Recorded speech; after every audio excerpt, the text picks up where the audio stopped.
something. And that's usually why salespeople are very successful, or those who are very successful drive on that, because salespeople love the challenge of someone saying no. When they hear no, that's like, yay. I can't wait to get you to say yes. Throughout that process of sales, there's certain things that have to happen. I kind of wrote them up here so you guys can see them. I didn't have a slide. I don't like PowerPoint presentations.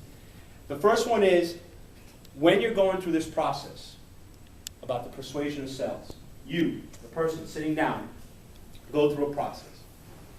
You need to identify. As a salesperson, I need to identify what is it that you need.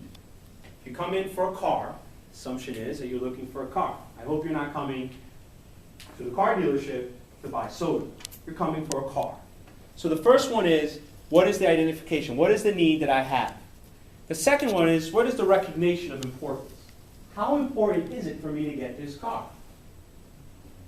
When I am looking to buy something, I actually recognize that, because I say to my mind all the time, how important is this for me to buy? Like, is it really a dire need? Because some of us go in blind, we go into the store, and we're like, I need this. You don't even ask yourself, why you need it? You need it. If you don't recognize, as a salesperson, you're trying to recognize it, is it important for that person? And if it is, I'm going to play on that piano, because I'm going to try to get you to see how important it is to you. The second one is search for fulfillment. I got that iPhone. I'm so happy. I would never get an iPhone. I got the iPhone. I need it. I wanted it. It fulfills me. I'm so happy. As a salesperson, you're searching for what's going to make that person really happy. Are they going to be fulfilled by having this iPhone in their hand? And if it is, I'm going to play that piano. I'm going to play the string. I'm going to make sure that you, as the buyer, you're going to fall into my thing. It's like anything, right? If you're dating, trying to date someone, it's the same thing. You can use these steps in the same steps.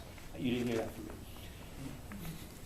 The E stands for the evaluation of options. In some cases there's not. I want a white car that has to be a Honda Civic. There's not much of a choice. But in other cases there is. Well, I don't know what car I'm going to buy. I might have a BMW that's white. I might buy a Mercedes-Benz that's white. I might buy a Jeep Wrangler that's white. The option is only white, but the other options, the maker of the car, I'm not sure of. Finally, the decision making. Do you, as the buyer, make the decision? I'm going to make this decision. I'm going to buy this car, I'm not going to buy this car. You go through these stages. You go through all these stages when deciding you're going to buy, and the salesman goes through these stages to get you to buy. Now, as a salesperson, the first thing you want to do is build rapport with someone. Because if you don't have any type of relationship, then you're not going to be able to actually sell anything. And I remember when I was in sales, I would go into someone's office, and I would sit down. The first thing I would do before I would sit down was look in the office and see what can I pick on that I can say, wow, you went to the University of Michigan. Awesome.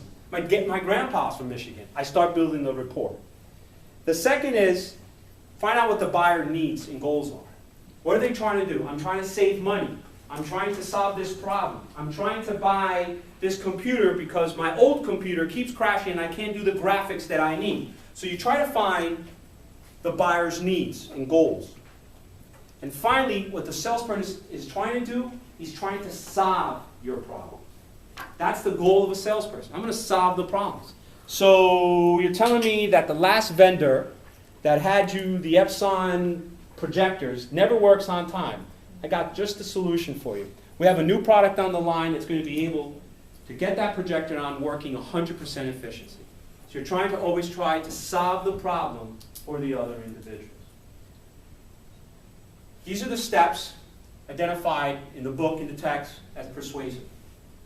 You need to identify them on both sides. If you, as a salesperson, you want to sell something, or two, you don't want to be sold something.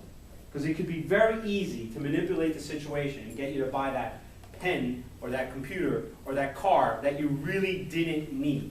That your emotions were driving you and the salesperson knew how to play. I got the identification, I recognized the importance, I searched for the fulfillment, I evaluated the options, and I'm going to make this person make the decision. And then I'm going to bond with you. I'm going to tell you how, my God, I have the same daughter. She's 5 years old, she's 5 years old, whatever the case may be. I'm going to find for something to bond us together. For you to say, he's not a salesperson, he's just a regular guy. He's a dad. Okay? Timer. I'm now going to do a demonstration with Nellie. I need Nellie up here. I have no idea how I'm doing this.